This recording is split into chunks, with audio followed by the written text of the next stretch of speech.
Hi hello ಸ್ನೇಹಿತರೆ, welcome back to my channel. Shravana ಶನಿವಾರದ ದಿನ ಶ್ರೀ ವೆಂಕಟೇಶ್ವರ ಸ್ವಾಮಿಗೆ ಅಕ್ಕಿ ಹಿಟ್ಟಿನ ದೀಪಾರಾಧನೆ ಮಾಡೋದ್ರಿಂದ ಯಾವೆಲ್ಲ ಪ್ರಯೋಜನಗಳಿದೆ, ಹಾಗೆಯೇ ಅಕ್ಕಿ ಹಿಟ್ಟಿನ ದೀಪ ಆರಾಧನೆನ ಯಾವ ರೀತಿಯಾಗಿ ಮಾಡಬೇಕು ಅಂತ ಕೂಡ ತಿಳಿಸ್ಕೊಡ್ತಾ ಇದ್ದೀನಿ. ವಿಶೇಷವಾಗಿ ಶ್ರಾವಣ ಮಾಸದ ಶನಿವಾರದಿಂದು ಈ ದೀಪ ಆರಾಧನೆ ಮಾಡಿದರೆ ಶ್ರೀ ವೆಂಕಟೇಶ್ವರ ಸ್ವಾಮಿಯ ಕೃಪೆ ಅಪಾರವಾಗಿ ದೊರೆಯುತ್ತೆ. ಇನ್ನು ಕುಟುಂಬದಲ್ಲಿ ಐಶ್ವರ್ಯ ಸಮೃದ್ಧಿ ಅನ್ನೋದು ನೆಲೆಸ್ತಾ ಹೋಗುತ್ತೆ. ಧಾರ್ಮಿಕ ಶಕ್ತಿ ಮನೆಗೆ ಪ್ರವೇಶಿಸುತ್ತೆ. ಅಡ್ಡಿಗಳು ದೂರವಾಗಿ ಮನಸ್ಸಿಗೆ ಶಾಂತಿ ಅನ್ನೋದು ಸಿಗುತ್ತೆ. ವಿವಾಹ, ಸಂತಾನ, ಉದ್ಯೋಗಕ್ಕೆ ಸಂಬಂಧಿತ ಮನೋಭಿಲಾಷೆಗಳು ತ್ವರಿತವಾಗಿ ಪೂರ್ಣಗೊಳ್ತವೆ ಅಂತಲೇ ಹೇಳ್ಬೋದು. ಇನ್ನು ಮೊದಲನೇದಾಗಿ ಸಪ್ತಗಿರಿ ಅಂದರೆ 7 ಬೆಟ್ಟಗಳು. ತಿರುಮಲವೆಂಬ ಸ್ಥಳವೇ 7 ಬೆಟ್ಟಗಳ ನಡುವೆ ಇರುವ ಪವಿತ್ರ ಕ್ಷೇತ್ರ. ಈ 7 ಬೆಟ್ಟಗಳನ್ನು ಪ್ರತಿನಿಧಿಸೋದಕ್ಕಾಗಿ ನಾವು 7 ದೀಪಗಳನ್ನು ಹಚ್ಚುತ್ತೇವೆ. ಇನ್ನು ಅಕ್ಕಿ ಹಿಟ್ಟಿನ ದೀಪ ಆರಾಧನೆನ ಯಾವ ರೀತಿಯಾಗಿ ಮಾಡಬೇಕು ಅಂತ ಕೂಡ ಇಲ್ಲಿ ತಿಳಿಸ್ಕೊಡ್ತಾ ಇದ್ದೀನಿ. ಇದಕ್ಕೆ ಬೆಳಗ್ಗೆನೂ ಮಾಡ್ಬೋದು ಅಥವಾ ನೀವು ಸಂಜೆ ಅಂದರೆ ನಾಳೆ ಬೆಳಗ್ಗೆ ಶನಿವಾರದ ದಿನ ನಾಳೆ ಬೆಳಗ್ಗೆನೂ ಕೂಡ ಮಾಡ್ಬೋದು ಅಥವಾ ಸಂಜೆ ಗೋಧೂಳಿ ಸಮಯದಲ್ಲೂ ಕೂಡ ಮಾಡ್ಕೊಬೋದು. ಇನ್ನು ಏನೆಲ್ಲ ಬೇಕು ಅನ್ನೋದಾದರೆ ಇದಕ್ಕೆ ನಾವು 7 ದೀಪಗಳನ್ನು ಮಾಡಬೇಕು. ಅದಕ್ಕೋಸ್ಕರ ನೀವು ಅಕ್ಕಿ ಹಿಟ್ಟನ್ನು ತೊಗೊಬೇಕಾಗತ್ತೆ. ನೋಡಿಕೊಂಡು ಅಕ್ಕಿ ಹಿಟ್ಟು ತೊಗೊಳ್ಳಿ. ಸ್ವಲ್ಪ ಏನಾದರೂ ನೀವು ದೀಪ ದೊಡ್ಡದು ಮಾಡ್ತೀನಿ ಅನ್ನೋದಾದರೆ ಅಕ್ಕಿ ಹಿಟ್ಟು ಸ್ವಲ್ಪ ಜಾಸ್ತಿ ತೊಗೊಬೇಕು. ಸಣ್ಣ ಸಣ್ಣದು ಪುಟ್ಟದಾಗಿ ನಾನು ದೀಪ ಮಾಡ್ತೀನಿ ಅನ್ನೋದಾದರೆ ನೀವು ಅಕ್ಕಿ ಹಿಟ್ಟನ್ನು ಸ್ವಲ್ಪ ಕಡಿಮೆ ತೊಗೊಬೇಕಾಗತ್ತೆ.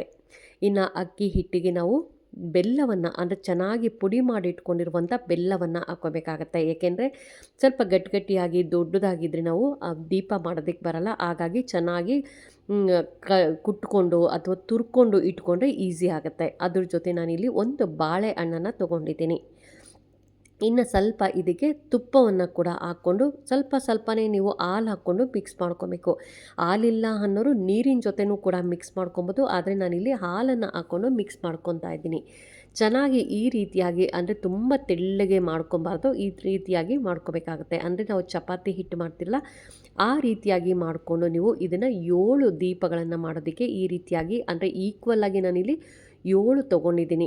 ನೋಡಿ ಈ ರೀತಿಯಾಗಿ ತೊಗೊಂಡಿದ್ದೀನಿ. ಇದನ್ನು ನಾನು ಚೆನ್ನಾಗಿ ನೀವು ತುಪ್ಪ ಒಂಚೂರು ಕೈಗೆ ಸವರ್ಕೊಂಡು ನೀವು ಈ ರೀತಿಯಾಗಿ ಸಾಫ್ಟಾಗಿ ಬರುತ್ತೆ. ಅಂದರೆ ದೀಪ ಎಲ್ಲೂ ಭಿನ್ನ ಆಗಬಾರ್ದು, ಒಡಿಬಾರ್ದು, ಆ ರೀತಿಯಾಗಿ ನೋಡ್ಕೊಬೇಕಾಗತ್ತೆ. ಏಕೆಂದರೆ ನಾವು ದೇವರಿಗೆ ಅಂತ ಮಾಡುವಂಥ ದೀಪಗಳು ಚೆನ್ನಾಗಿ ಬಂದಿರಬೇಕು, ಎಲ್ಲೂ ಭಿನ್ನ ಆಗಿರಬಾರ್ದು, ಒಡೆದಿರಬಾರ್ದು. ಅಂದರೆ ಲೈನ್ ಥರ ಗೆರೆ ಎಲ್ಲ ಬಂದಿರುತ್ತಲ್ಲ ಆ ರೀತಿಯಾಗಿ ಬರಬಾರ್ದು. ಆ ರೀತಿಯಾಗಿ ನಾವು ಚೆನ್ನಾಗಿ ಈ ರೀತಿಯಾಗಿ ಮಾಡ್ಕೊಬೇಕಾಗತ್ತೆ.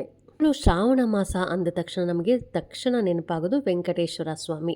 ವೆಂಕಟೇಶ್ವರ ಸ್ವಾಮಿಗೆ ತುಂಬಾ ಪ್ರಿಯವಾದ ದೀಪಾರಾಧನೆ. ನಮ್ಮ ಕಷ್ಟಗಳನ್ನು ನೀವೇನಾದ್ರು ಸಂಕಲ್ಪವನ್ನು ಮಾಡಿಕೊಂಡು ಅಪ್ಪ ನನಗೆ ಈ ಥರ ಒಂದು ಸ್ವಂತ ಮನೆ ಆಗಬೇಕು ಅಥವಾ ನನಗೊಂದು ಸ್ವಂತ ಸೈಟ್ ಅನ್ನೋದು ಆಗಬೇಕು ಅಥವಾ ಮಕ್ಕಳ ವಿದ್ಯಾಭ್ಯಾಸ ಚೆನ್ನಾಗಾಗಬೇಕು ಅಥವಾ ನಿಮಗೇನು ಆಸೆ ಇರುತ್ತೆ ನೋಡಿ ಸಂಕಲ್ಪವನ್ನು ಮಾಡ್ಕೋಬೇಕು. ಮೊದಲು ನೀವು ಸಂಕಲ್ಪವನ್ನು ಮಾಡಿ ನಂತರ ನೀವು ದೀಪಾರಾಧನೆಯನ್ನು ಮಾಡಬೇಕಾಗತ್ತೆ. ಅದಕ್ಕೋಸ್ಕರ ಅದರಲ್ಲೂ ನಮಗೆ ಶ್ರಾವಣ ಮಾಸದಲ್ಲಿ ವಿಶೇಷವಾಗಿ ಈ ದೀಪಾರಾಧನೆ ಮಾಡೋದ್ರಿಂದ ನಿಮ್ಮ ಮನೋಭಿಷ್ಟಗಳು ಬೇಗನೆ ನೆರವೇರ್ತವೆ. ನಿಮ್ಮ ಏನು ಅಂದ್ಕೊತೀರಿ ಅದು ಅತಿ ಶೀಘ್ರವಾಗಿ ನೆರವೇರುತ್ತೆ ಅಂತಲೇ ಹೇಳ್ಬೋದು. ಇನ್ನು ಇದಕ್ಕೆ ನಾವು ಯಾವಾಗಲೂ ಅರಿಶಿನ ಕುಂಕುಮವನ್ನು ಹಚ್ಬೇಕಂದ್ರೆ ಇದೇ ರೀತಿಯಾಗಿ ಹಚ್ಚಬೇಕು. ಅಂತಂದರೆ ನಾವು ವೆಂಕಟೇಶ್ವರ ಸ್ವಾಮಿಗೆ ನಾಮವನ್ನು ಹಾಕ್ತಿರಲ್ಲ ಅದೇ ರೀತಿಯಾಗಿ ನೀವು ಹಚ್ಕೊಬೇಕಾಗತ್ತೆ. ವೆಂಕಟೇಶ್ವರ ಸ್ವಾಮಿಗೆ ತುಳಸಿ ಅಂದರೆ ಬಹಳ ಪ್ರೀತಿ. ಹಾಗಾಗಿ ಸ್ವಲ್ಪ ಆದರೂ ನೀವು ತುಳಸಿಯನ್ನು ಇಡಲೇಬೇಕಾಗತ್ತೆ. ಯಾವುದೇ ಒಂದು ಪ್ರಸಾದ ಮಾಡಲಿ ಅಥವಾ ದೀಪಾರಾಧನೆ ಮಾಡಲಿ ಅದ್ರ ಜೊತೆ ತುಳಸಿ ಅಂತೂ ಬೇಕಾಗತ್ತೆ ಸ್ನೇಹಿತರೆ. ಅದಕ್ಕೋಸ್ಕರ ಸ್ವಲ್ಪ ಆದರೂ ನೀವು ತುಳಸಿಯನ್ನು ಇಟ್ಕೊಬೇಕಾಗತ್ತೆ. ಇನ್ನು ಇದು ದೀಪಾರಾಧನೆ ಎಲ್ಲ ಮಾಡಿದ್ದಾಯಿತು. ಹಾಗೆಯೇ ನಾನಲ್ಲಿ ಒಂದು ನೀವು ತಾಮ್ರದ ತಟ್ಟೆ ಆಗಲಿ ಅಥವಾ ಹಿತ್ತಾಳೆ ತಟ್ಟೆ ಅಥವಾ ಬೆಳ್ಳಿ ತಟ್ಟೆ ಇದ್ದರೆ ಬೆಳ್ಳಿ ತಟ್ಟೆಯನ್ನು ತೊಗೊಬೋದು. ಯಾವುದೇ ಕಾರಣಕ್ಕೂ ನೀವು ಸ್ಟೀಲ್ ತಟ್ಟೆಯನ್ನು ಯೂಸ್ ಮಾಡಬೇಡಿ. ಅಥವಾ ಸ್ಟೀಲ್ ಅಡಿಕೆ ತಟ್ಟೆ ಇತ್ತು ಅಂದರೆ ಅಡಿಕೆ ತಟ್ಟೆನ ಬೇಕಾದ್ರೆ ಯೂಸ್ ಮಾಡ್ಬೋದು. ಆದರೆ ಯಾವುದೇ ಕಾರಣಕ್ಕೂ ಸ್ಟೀಲ್ ತಟ್ಟೆಯನ್ನು ನೀವು ಯೂಸ್ ಮಾಡಬಾರ್ದು. ಇನ್ನು ಈ ದೀಪಾರಾಧನೆ ಮಾಡೋದಕ್ಕೆ ಯಾವಾಗಲೂ ನಾವು ತುಪ್ಪವನ್ನೇ ಯೂಸ್ ಮಾಡಬೇಕು ಸ್ನೇಹಿತರೆ. ಯಾವಾಗಲೂ ನಾನು ಪ್ರತಿ ಸರಿನೂ ಹೇಳ್ತಿರ್ತೀನಿ ಆದಷ್ಟು ತುಪ್ಪದ ದೀಪಾರಾಧನೆ ಮಾಡಿ ಅಂತ. ಯಾಕೆಂದರೆ ನಾವು ಎಷ್ಟೆಲ್ಲ ಏನೇನಕ್ಕೋ ಖರ್ಚು ಮಾಡ್ತೀರಿ ಮನೆಗೆ ಅಲ್ವಾ. ಹಾಗಾಗಿ ದೇವರಿಗೆ ಅಂತ ನಾವು ವಿಶೇಷವಾಗಿ ತುಪ್ಪದ ದೀಪಾರಾಧನೆ ಪ್ರತಿದಿನ ಒಂದು ದೀಪವಾದರೂ ನೀವು ದೇವ್ರ ಮನೆಯಲ್ಲಿ ತುಪ್ಪದ ದೀಪಾರಾಧನೆ ಮಾಡಿ ನೋಡಿ. ನಿಮ್ಮ ಕಷ್ಟಗಳು ಅತಿ ಶೀಘ್ರವಾಗಿ ನಿಮ್ಮ ಕಷ್ಟಗಳೆಲ್ಲವೂ ಬಗೆಹರಿಯುತ್ತೆ ಅಂತಲೇ ಹೇಳ್ಬೋದು. ಇನ್ನು ಈ ರೀತಿಯಾಗಿ ವಿಶೇಷ ದೀಪಾರಾಧನೆ ಮಾಡ್ದಲ್ಲಂತೂ ನಾವು ತುಪ್ಪವನ್ನೇ ನಾವು ಬಳಸಬೇಕಾಗತ್ತೆ. ಹಾಗಾಗಿ ನೋಡಿ ನಾನಿಲ್ಲಿ ತುಪ್ಪವನ್ನು ಕೂಡ ಬಳಸ್ಕೊಂಡಿದ್ದೀನಿ. ಇನ್ನು ದೀಪಾರಾಧನೆ ಮಾಡಬೇಕಂದ್ರೆ, ದೀಪವನ್ನು ಹಚ್ಬೇಕಂದ್ರೆ ಯಾವ ಮಂತ್ರವನ್ನು ಹೇಳ್ಬೇಕು ಅಂತ ಕೂಡ ತಿಳಿಸ್ಕೊಡ್ತಾ ಇದ್ದೀನಿ. ಇನ್ನು ಯಾವಾಗಲೂ ಏಕಾರತಿಯಿಂದನೇ ನಾವು ದೀಪವನ್ನು ಹಚ್ಚಬೇಕಾಗತ್ತೆ. ಯಾವಾಗಲೂ ನಾವು ಮ್ಯಾಚ್ ಬಾಕ್ಸಿಂದ ಡೈರೆಕ್ಟಾಗಿ ನೀವು ದೀಪವನ್ನು ಬೆಳಗಬಾರ್ದು. ಇನ್ನು ದೀಪ ಹಚ್ಚುವಾಗ ಶುಭಂ ಕರೋತಿ ಕಲ್ಯಾಣಂ ಆರೋಗ್ಯಂ ಧನ ಸಂಪದಂ ಶತ್ರುಬುದ್ಧಿ ವಿನಾಶಾಯ ದೀಪ ಜ್ಯೋತಿ ನಮೋಸ್ತುತೆ ಅಂತ ಹೇಳ್ತಾ ನೀವು ದೀಪಾರಾಧನೆನ ಮಾಡಬೇಕು.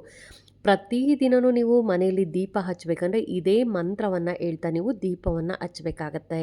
ಇನ್ನು ಅಕ್ಕಿ ಹಿಟ್ಟಿನ ದೀಪವನ್ನೇ ಹಚ್ಚೋದ್ರಿಂದ ನಾವು ಅನ್ನದಾನ ಮಾಡಿದ ಪುಣ್ಯ ಫಲ ಅನ್ನೋದು ದೊರೆಯುತ್ತೆ. ಅಕ್ಕಿ ಅನ್ನದ ಸಂಕೇತ, ದೀಪವು ಜ್ಞಾನ, ಭಕ್ತಿ, ಆರೋಗ್ಯದ ಸಂಕೇತ. ಹಾಗಾಗಿ ನಾವು ವಿಶೇಷವಾಗಿ 7 ದೀಪಗಳನ್ನು ವಿಶೇಷವಾಗಿ ಹಚ್ಚೋದ್ರಿಂದ ಶನಿಗ್ರಹದ ಪ್ರಭಾವವೂ ಕೂಡ ಕಡಿಮೆ ಆಗ್ತಾ ಹೋಗುತ್ತೆ. ಅದರಲ್ಲೂ ನೀವು ಈ ರೀತಿಯಾಗಿ ಯಾರಿಗೆಲ್ಲ ಸಾಡೆ ಸಾತಿದೆ ಅಥವಾ ಯಾರಿಗೆಲ್ಲ ಶನಿ ಪ್ರಭಾವ ಹೆಚ್ಚಾಗಿದೆ ಅನ್ನೋರು ಕೂಡ ನೀವು ಶನಿವಾರದ ದಿನ, ಅದರಲ್ಲೂ ಶ್ರಾವಣ ಮಾಸದ ಶನಿವಾರದ ದಿನ ಈ ರೀತಿಯಾಗಿ ಬೆಳಗ್ಗೆ ಬ್ರಾಹ್ಮಿ ಮುಹೂರ್ತದಲ್ಲಾದರೂ ನೀವು ದೀಪಾರಾಧನೆಯನ್ನು ಮಾಡ್ಬೋದು, ಅಥವಾ ಸಂಜೆ ಗೋಧೂಳಿ ಸಮಯದಲ್ಲಾದರೂ ನೀವು ಈ ರೀತಿಯಾಗಿ ದೀಪಾರಾಧನೆಯನ್ನು ಮಾಡಬೇಕಾಗತ್ತೆ. ಯಾವುದೇ ದೇವರಿಗೆ ಪೂಜೆ ಮಾಡುವ ಮೊದಲು ನಾವು ಗಣಪತಿಯನ್ನು ಆರಾಧನೆ ಮಾಡಬೇಕು. ಮೊದಲು ನಾವು ಗಣಪತಿಯನ್ನು ಆರಾಧನೆ ಮಾಡಿ ನಂತರ ನಾವು ಪೂಜೆಯನ್ನು ಪ್ರಾರಂಭ ಮಾಡಬೇಕಾಗತ್ತೆ. ಇನ್ನು ನೀವು ಮನೆ ದೇವರನ್ನು, ಕುಲ ದೇವರನ್ನು ನೆನೆದು ನೀವು ಪೂಜೆಯನ್ನು ಮಾಡಬೇಕಾಗತ್ತೆ. ಇನ್ನು ಗಣಪತಿ ಪೂಜೆ ಆದ ನಂತರ ವೆಂಕಟೇಶ್ವರ ಸ್ವಾಮಿಯನ್ನು ಓಂ ನಮೋ ವೆಂಕಟೇಶಾಯ ನಮಃ ಅನ್ನೋ ಮಂತ್ರದಿಂದ ನೀವು ಪೂಜೆಯನ್ನು ಮಾಡಬೇಕಾಗತ್ತೆ. ಇನ್ನು ಈ ದಿನ ನೀವು ಆದಷ್ಟು ದೇವ್ರ ಮನೆಯಲ್ಲೇ ಕೂತ್ಕೊಂಡು ವಿಷ್ಣು ಸಹಸ್ರನಾಮವನ್ನು ಹೇಳ್ಕೊಳ್ಳೋದಾಗಲಿ, ಅಥವಾ ವೆಂಕಟೇಶ್ವರ ಸಹಸ್ರನಾಮವನ್ನು ಹೇಳ್ಕೊಳ್ಳೋದು, ಅಥವಾ ವೆಂಕಟೇಶ್ವರ ಅಷ್ಟೋತ್ತರಗಳನ್ನು ಹೇಳ್ಕೊಳ್ಳೋದಾಗಲಿ, ಅಥವಾ ಶ್ರೀನಿವಾಸ ಕಲ್ಯಾಣ ಗೀತೆಗಳನ್ನು ಪಡಿಸಿದ್ರು ತುಂಬಾ ಒಳ್ಳೆಯದು. ಏನೂ ಬರಲಿಲ್ಲ ನನಗೆ, ಇವೆಲ್ಲ ಹೇಳಕ್ಕೆ ಬರಲ್ಲ ಅನ್ನೋದಾದರೆ ಓಂ ನಮೋ ವೆಂಕಟೇಶಾಯ ನಮಃ ಅಂತ ಈ ಮಂತ್ರವನ್ನು ಸಾಧ್ಯವಾದಷ್ಟು ಎಷ್ಟು ಸಾರಿ ಆಗುತ್ತೋ ಅಷ್ಟು ಸಾರಿ ಈ ಮಂತ್ರವನ್ನು ಹೇಳಿದ್ರೆ ಸಾಕು. ವೆಂಕಟೇಶ್ವರ ಸ್ವಾಮಿ ನಿಮ್ಮ ಎಲ್ಲ ಕಷ್ಟಗಳನ್ನು ಅತಿ ಶೀಘ್ರವಾಗಿ ನೆರವೇರಿಸ್ತಾನೆ. ಎಲ್ಲ ಕಷ್ಟಗಳನ್ನು ಬಗೆಹರಿಸಿ ನಿಮ್ಮ ಅಭಿಷ್ಟಗಳು ಶೀಘ್ರವಾಗಿ ನೆರವೇರ್ತವೆ ಅಂತಲೇ ಹೇಳ್ಬೋದು. ಇನ್ನು ದೀಪಾರಾಧನೆ ಮಾಡಿದ ಆದಮೇಲೆ ಆ ದೀಪಗಳನ್ನು ಏನು ಮಾಡೋದು ಅನ್ನೋದಾದರೆ, ನೀವು ದೇವ್ರ ಮನೆಯಲ್ಲಿ ದೀಪಗಳನ್ನು ಇಟ್ಟಿರ್ತೀರಿ. ಆ ದೀಪ ಎಲ್ಲ ತಣ್ಣಗಾದ್ಮೇಲೆ, ಅಂದರೆ ಅದು ಆಫ್ ಆದಮೇಲೆ ನೀವು ಅದನ್ನು ಪ್ರಸಾದವಾಗಿ, ಮನೇಲಿ ಎಷ್ಟು ಜನ ಇದ್ದೀರಾ ನೋಡಿ ಅಷ್ಟೂ ಜನನು ಪ್ರಸಾದವಾಗಿ ತೊಗೊಬೇಕಾಗತ್ತೆ. ಇನ್ನೂ ಅಕಸ್ಮಾತ್ ಉಳಿದಿತ್ತು, ಪ್ರಸಾದ ಜಾಸ್ತಿ ಆಯಿತು, ಅಷ್ಟು ನಮ್ಮ ಮನೇಲಿ ಯಾರೂ ತಿನ್ನೋರಿಲ್ಲ ಅನ್ನೋರಾದರೆ ಇದನ್ನು ಬೆಳಗ್ಗೆ ಹಸುಗಳಿಗೂ ಕೂಡ ತಿನ್ನಿಸ್ಬೋದು. 7 ದೀಪಗಳನ್ನು ಮಾಡಿರ್ತೀರ, ಅಷ್ಟು ಪ್ರಸಾದವನ್ನು ಮನೆಯಲ್ಲಿ ತಿನ್ನೋದಕ್ಕಾಗಲ್ಲ ಅನ್ನೋರು ನೀವು ಬೆಳಗ್ಗೆ ಹಸುಗಳಿಗೆ, ಅಂದರೆ ಈಗ ಶನಿವಾರ ರಾತ್ರಿ ನೀವು ಪೂಜೆ ಮಾಡಿದ್ದೀರಾ ಅಂದರೆ ಭಾನುವಾರ ಬೆಳಗ್ಗೆ ಇದನ್ನು ಹಸುಗಳಿಗೆ ಕೊಡ್ಬೋದು. ಅಕಸ್ಮಾತ್ ನೀವು ಶನಿವಾರ ಬೆಳಗ್ಗೆ ಮಾಡಿದ್ದೀರಾ ಅಂದರೆ ಸಂಜೆ ಕೂಡ ಹಸುಗಳಿಗೆ ಕೊಡ್ಬೋದು. ಮನೆಯಲ್ಲೂ ಕೂಡ ಈ ರೀತಿಯಾಗಿ ದೀಪಾರಾಧನೆ ಮಾಡ್ಬೋದು. ಈಗ ಮನೆಯಲ್ಲಿ ಮಾಡಲ್ಲ, ನಾನು ದೇವಸ್ಥಾನದಲ್ಲಿ ಮಾಡ್ಬೋದು ಅಂದರೆ ಖಂಡಿತ ದೇವಸ್ಥಾನದಲ್ಲೂ ಕೂಡ ನೀವು ಈ ರೀತಿಯಾಗಿ ದೀಪಾರಾಧನೆಯನ್ನು ಮಾಡಿ ಅಡಿಕೆ ತಟ್ಟೆಯಲ್ಲಿ ಮಾಡಿ, ಆ ಅಡಿಕೆ ತಟ್ಟೆಯಲ್ಲಿ ದೀಪಗಳನ್ನು ಇಟ್ಟು ಅಲ್ಲೇ ದೇವಸ್ಥಾನದಲ್ಲಿ ಇಟ್ಟು ಬರಬೇಕಾಗತ್ತೆ.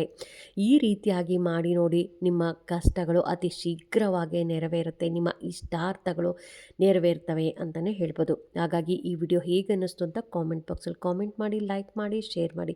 ಈ ವಿಡಿಯೋಗೆ ಒಂದು ಲೈಕ್ ಕೊಡಿ. Thank you.